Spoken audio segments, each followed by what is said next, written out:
নেতাজি এক সময় বলেছিলেন যে তোমরা আমাকে রক্ত দাও, আমি তোমাদের স্বাধীনতা দেব। তখন ছিল যুদ্ধ, ইংরেজদের বিরুদ্ধে যুদ্ধ। কিন্তু এখনও সেই যুদ্ধের থেকে কিন্তু কোনো কিছু কম নয়। এখন শাসক শ্রেণীর উপরে যুদ্ধ করে মানুষকে বাঁচতে হচ্ছে। মানুষ তার গণতান্ত্রিক অধিকার সব হারিয়ে ফেলেছে। তার যে অর্থনৈতিক স্বাধীনতা, বাক স্বাধীনতা, শিক্ষার স্বাধীনতা, সঠিকভাবে বাঁচবার অধিকার সব যেন শাসক শ্রেণী কেড়ে নিয়েছে। এর বিরুদ্ধে আমাদের গর্জে উঠতে হবে। বিবেকানন্দ বলেছিলেন, আমি ইয়ং জেনারেশনদের আহ্বান জানাচ্ছি, ইয়ং জেনারেশন যতক্ষণ না জেগে উঠবে ভারতবর্ষ স্বাধীন হতে পারবে না। তাই আইএসএফ দল এমন একটা দুর্বার দল, সব ইয়ং জেনারেশন এরা সেই একইভাবে গর্জে উঠেছে। এদের রোখা যাবে না, এদের রোখা যাবে না। এরা যেভাবে নিজেদেরকে তৈরি করেছে, এদের রুখতে গেলে শাসক শ্রেণীর অনেক পরিশ্রম করতে হবে। আর সব বিধানসভা যাক চলে, কোনো কিছুতেই কিছু যায় আসে না, কিন্তু ভাঙড়টা আমাদের নিতে হবে। তাহলে ভাঙড়ে কি আছে? ভাঙড়ে এমন কিছু জিনিস আছে, সোনার খনি, সোনার খনি। ভাঙড়টাকে হাতে পেলে এখান থেকে কোটি কোটি টাকা তাদের নিজেদের পকেটে আসবে। সুতরাং যেন তেন প্রকারে ভাঙড়টাকে নিতে হবে। ভাঙড় নিতে গেলে যত রকম পরিকল্পনা করা যায় তারা তত রকমেরই পরিকল্পনা করছে। কিন্তু সেই পরিকল্পনাতে আমাদের কি করতে হবে? জল ঢেলে দিতে হবে। তাদের সেই পরিকল্পনাতে আমাদের জল ঢেলে দিতে হবে। আমরা সবাই যদি হাতে হাত মিলিয়ে চলতে পারি, কাঁধে কাঁধ রেখে চলতে পারি, জাতি ধর্ম নির্বিশেষে আমরা যদি এক হতে পারি, তাহলে আমাদের এই দুর্বার গতিকে কেউ থামাতে পারে না। একটা নৌকাকে যদি নদীর বুকে একটা নৌকা যায়, সেই নৌকার যে কান্ডারি অর্থাৎ মাঝি যদি শক্ত হাতে বৈঠা টানে, তাহলে সেই নৌকা কোনোদিনই ডুবে যেতে পারে না। তা আমাদের পথ দেখানোর কান্ডারি হলেন আমাদের ভাই সাহেব। তাহলে ভাই সাহেবের নির্দেশ মতো যদি আমরা এগিয়ে যেতে পারি, তাহলে আমাদের এই নৌকা কেউ ডুবিয়ে দিতে পারবে না।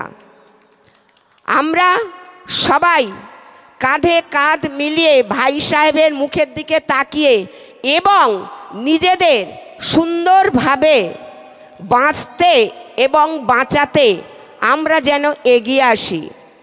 আমরা যদি আজ এগিয়ে না আসি, কি অপার করুণা জানেন?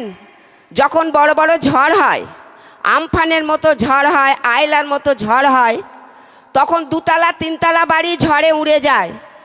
আর তার আশেপাশে যেসব পলিথিন দিয়ে ছাউনি, টিন দিয়ে ছাউনি, সেই সব বাড়ি কিন্তু ওড়ে না। দুতলা ও তিনতলা বাড়ি উড়ে যায়, আর তারাই পায় টাকা। আপনারা নিশ্চয়ই জানেন, এই খবর আপনাদের কাছে আছে। তাহলে এই সবের বিরুদ্ধে নিশ্চয়ই আমরা গর্জে উঠব। আর প্রধানমন্ত্রীর যোজনা যা স্কিম, সব বাংলা যোজনা হয়ে যাচ্ছে, এগুলো আপনারা জানেন। এই যে মিথ্যা অপপ্রচার, এই অপপ্রচারে আপনারা ভুলবেন না। আমার প্রত্যেকের কাছে অনুরোধ, নিজের মতো করে নিজেরা বুঝে নেবেন। কোনো মিথ্যাচারে কেউ ভুলবেন না। কোনো খারাপ কথা বললে কেউ মাথায় নেবেন না, কারণ মাথায় খারাপ করার মতো কথা তারা বলবে। আইএসএফের বিরুদ্ধে নানান রকম কথা বলবে, কিন্তু আপনারা যে কাজে নিজেদের নিয়োজিত করেছেন, আমি আশা রাখি সেইভাবে আপনারা নিজেদের পথে নিজেরা চলবেন। এই বলে আমি আমার বক্তব্য শেষ করছি। সে বড় নয়, পাঁচজন যাকে বড় বলে সেই বড় হয়। বড় যদি হতে চাও ছোট হও তবে। নানান রকম মিথ্যা কেস, নানান রকম ঝামেলা। সে বাড়ি নিজের কর্মে বসে থাকে, কিন্তু দেখা যাচ্ছে তার 304 ধারা কেস দিচ্ছে, কেস আবার জামিন হচ্ছে, আবার একটা কেসে চাপিয়ে দিচ্ছে। ছোট ভাববেন না, নানাবিধ এই কেস লেগেছে বলে আপনাদের মান সম্মান হানি হচ্ছে। যতই ওরা মিথ্যা কেস দেখ, আবার ইদানিং এই যে কথাবার্তা বলে, অভিষেকবাবু বলছে ভাঙড়ে আমার একটাই চাই ভাঙড়, তবে 1,26,000 চুলো ছাই রেডি আছে, অভিষেকবাবুর কপালে ঘষে দেওয়া চাই। থাকবো না আর বদ্ধ ঘরে, দেখবো এবার জগৎটাকে কেমন করে স্তব্ধ করে আইএসএফের সংগঠনটাকে। যতই স্তব্ধ করুক আইএসএফকে ডোবাতে পারবে না। যাই হোক, আবার বড় বড় ভাষণ দেয়। এই এতে যাচ্ছিলাম, চণ্ডীহাটে যাচ্ছিলাম, কাশীপুর পেট্রোল পাম্পে ভাষণ দিচ্ছে, বিজেপিকে উৎখাত করতে হবে, আর গুটি কত আইএসএফ আছে ওদেরকে কবর দিতে হবে। আরে কবর দিবেন তা একটু মন্ত্রটা পড়ুন, মন্ত্র পড়বে না, কবর দিয়ে যাচ্ছে গুটি কত লোক। তা যাই হোক, ওদের ভাষাপত্র খুব খারাপ। ভয় থেকে ভাষা গান, ভয় থেকে ভারতবর্ষ, ভয় থেকে ভাঙড়। যারা ভাষা জানে না তারা বাচ্চা ইংরেজ, ওরা ভারতবাসী হতে পারে না, ওরা ভারতবাসী হতে পারে না। তা যাই হোক, আমি ক্ষুদ্র বক্তব্য রাখছি, কেননা আমাদের 52 জেলার টাওয়ারের আওলাদ ভাঙড় বিধানসভার বিধায়ক সাহেব আসছে, কেননা আমি ওনাকে পিছনে রেখে বক্তব্য রাখতে আমার খুবই মানে ভয় হয়। সামনে আসছে দিন 2026, বিষাদরের সাপের বিষ সামনে আসছে 2026। যতই ওরা ভয় দেখাক 2026-এ পতন করতেই হবে। পতন আমার চাই। আমরা আর শুনতে ভালো লাগে না, রাস্তাঘাটে কোনো ব্যবসা বাণিজ্য কিচ্ছু হতে দেয় না। ভাষণ বলে কি, ওদের ভাষণ শুনলে মানে এই দিচ্ছি, আমরেলে দিচ্ছি, ছাতা দিচ্ছি, ঘোড়ার ডিমও দেয় না, বুঝলেন, একটা কিছু দেয় না, শুধু বড় বড় ভাষণ। আর সেই গোপাল ভাঁড়ের গল্পের কথা মনে পড়ে, বলে 320 ছেলে মেয়ে 320 মুড়ি গাবলা গাবলা খাচ্ছে, কে কতটা পাচ্ছে। এইসব ধোকা দিয়ে কে ভোট নেওয়া যায়? একটা ভোট হবে না। শুধু যেগুলো রাহু পেটুক ঘুরে বেড়াচ্ছে, তারা শুধু মানুষের ওই হামলা করছে আর দাঙ্গা করছে। যাই হোক, আমি ক্ষুদ্র বক্তব্য শেষ করছি। আমার ভালোবাসার মানুষ সব সময় বলে ওই গল্পটা আবার ফের বলতে হবে।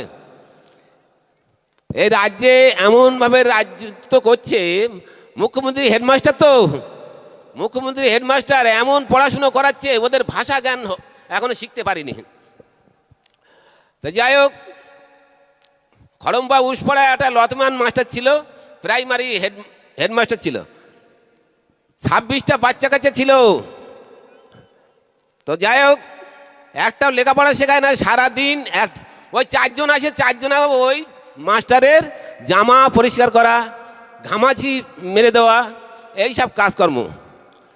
তা প্রতি মাসে আগে কিন্তু এখন এমন পোস্ট অফিসের মাধ্যমে, এখন ব্যাংকের মাধ্যমে মাইনে দেয়, কিন্তু আগে 1969 সালে ওই এসএস অফিস ছিল, যেটা গরুর ডাক্তারখানা, ওইখানে গিয়ে 2 তারিখে মাইনে নিত। এসএস অফিসার বলে প্রতি মাসে তুমি 2 তারিখ তো 3 তারিখ আসতে পারো না? তো বলে বাবু খুব হাত টান যাচ্ছে। তো বলে বাচ্চা কাচ্চা পড়াশোনা করো? তো বলে হিরো বানিয়ে রেখেছি, হিরো। তা যাই হোক, হিরো বানিয়ে রেখেছি, ঠিক আছে মাস্টার মশাই, আমি সোমবারে একটু যাব। সোমবারে এসছে, আর মানে রবিবার সামনে, রবিবার তো রবিবারে প্রতি বাড়িতে গেছে 26টা বাচ্চা। এই 26টা বাড়ি বাড়ি গিয়ে বলেছে একটা নতুন মাস্টার আসবে, নতুন মাস্টার। সেই নতুন মাস্টার যখনই ঢুকবে তোমরা উঠে দাঁড়াবে, যতক্ষণ না বসতে বলবে বসবে না। এবারে মাস্টার মশাই ঢুকেছে, এসএস অফিসার, সব বাচ্চা উঠে দাঁড়িয়েছে। বলে সুন্দর তো হিরো বানিয়ে রেখেছে, ঠিক আছে বসো বসো বসো বাচ্চারা বসো। বসে গিয়ে বসে যাওয়ার পরে বলছে মানে মাস্টারমশাই পড়াশুনো করা? জি স্যার। মানে বলে এসছে যে কথা জিজ্ঞেস করবে জি স্যার, আর যতক্ষণ না বসতে বলবে ততক্ষণ বসবি না, আর কিছু শেখায়নি। যাই হোক এবারে বসে বসে বসে বসে পড়েছে। তো বলে বাংলা পড়া? তা বলে জি স্যার। অঙ্ক করা? জি স্যার। ইংরাজি পড়া? জি স্যার। এবার লাস্টে বলছে আচ্ছা একের পিঠে কত দিলে 10 হবে? আর কিছু বলতে পারে না, কিন্তু এসএসসি অফিসার আর মাস্টার মশাই পাশাপাশি বসে আছে, সর্বনাশ করে। এর পিছন বাড়ি গিয়ে 2 হাত দিয়ে গোল অংশ কি জিনিস তাও শেখায়নি। এবার বাচ্চারা বলছে ফোকর দিলে। হ্যাঁ, মাস্টার এসএসসি অফিসার বলছে এ উর্দু ভাষা না ফার্সি ভাষা, যাই মামাটান এরিয়া তো, আর উনি অমুসলিম। তারপরে চেয়ে দেখে মাস্টার মশাই পিছন বাড়ি ফোকর তৈরি করে গেছেন। তো এই রাজ্য সরকার, এই নায়িকা মন্ত্রী, কাউকে ওইসব যত নেতা এরা লেখাপড়া জানে না। তবে আমি একটাই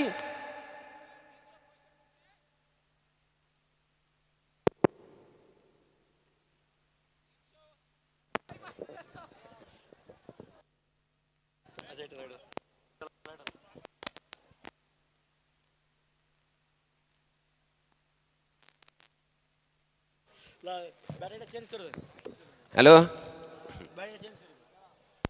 এই সরকারের আমলে আপনারা জানেন না, আমি এই ভাইজানের দলে এসে, তবে হ্যাঁ এইসব মিথ্যা কেস দিচ্ছে। আমি 365 দিনে বছর তো, কিন্তু আমি 65 দিনে ঘুমাতে পারি না, সারা রাত ওই উফ আফ আর চিন্তা করি। এই সরকারকে যতক্ষণ না হটাবো ততক্ষণ না যেন আমাকে এই দুনিয়ার বুকে রেখে দেয়। তা আমি যা বলি তা করি। তা যাই হোক, আমি বেশি সময় নষ্ট করব না। আরও আছে আস্তে আস্তে, আমার কিন্তু সময় দেয় না, পিছনতে টেনে ধরে শটে মারো, যার ফলে আজকের একটু সময় পেয়েছি। কিন্তু ভাইজান এসে গেলে আমি একটু সম্মান করি। 52 জেলার টাওয়ারের আওলাদ, সে ভাঙড়ে বিধানসভার এমএলএ, আবার মুখ্যমন্ত্রী দূরের কথা, এই 294টা এমএলএ থর কাঁপছে। তবে উনি একদিন সামনেই আসছে, সেই দিন উনি মহাসনাদে যাবে। রাত নির্জন পথে কত ভয়, তবু রনা ছোটে, দস্যু উঠছে তারও চেয়ে ভয়, কখন সূর্য ওঠে। আপনারা চিন্তা করবেন না, সূর্য ওঠার টাইম হয়ে গেছে। আবহাওয়া দেখলে বোঝা যায় যে সূর্য ওঠার টাইম হয়ে গেছে। এই বলে আমি ক্ষুদ্র বক্তব্য শেষ করছি। জয় হিন্দ, বন্দে মাতরম। ছোট ভাইজান জিন্দাবাদ, বড় ভাইজান জিন্দাবাদ।